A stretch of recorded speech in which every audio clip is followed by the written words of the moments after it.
President Donald Trump finally got the indictment he demanded against his longtime nemesis, former FBI Director James Comey. But critics say what Trump got was a mess. Legal analyst Michael Popak on Legal AF called it sloppy and typo-riddled. Prosecutor Lindsey Halligan, with no federal trial experience, filed it herself at midnight. And presiding over it all, Judge Michael Necmanov, a Biden appointee with history against Trump's inner circle.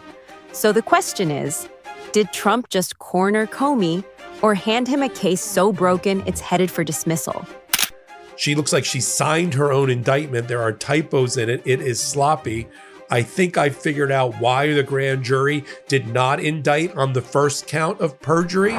Even the grand jury refused to indict on count 1. Analysts stress that proving perjury on "I don't recall" statements is nearly impossible. Popak pointed out this was a fatal weakness from the start, and the jury knew it. She marched into court like in the middle of the night with others that had just been appointed, like Meg Cleary by Pam Bondi.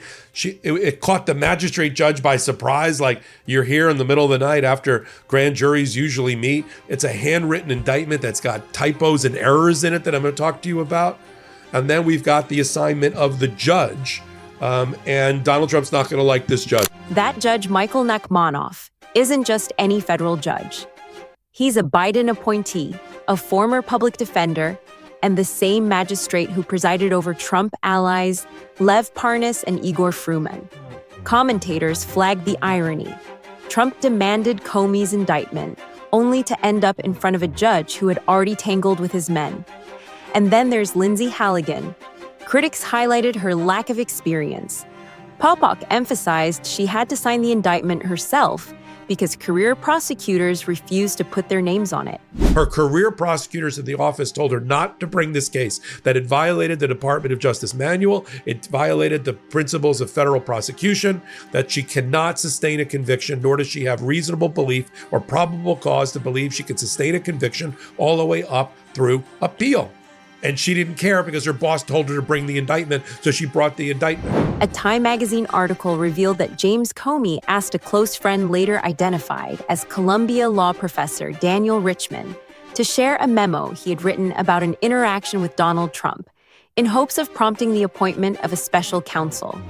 According to Comey's Senate testimony quoted by Time, he didn't leak it himself. He worried it would be like feeding seagulls. Time also reported that the New York Times published the memo via an associate of Comey on May 16th, citing it as evidence Trump had asked Comey to halt the investigation into Michael Flynn.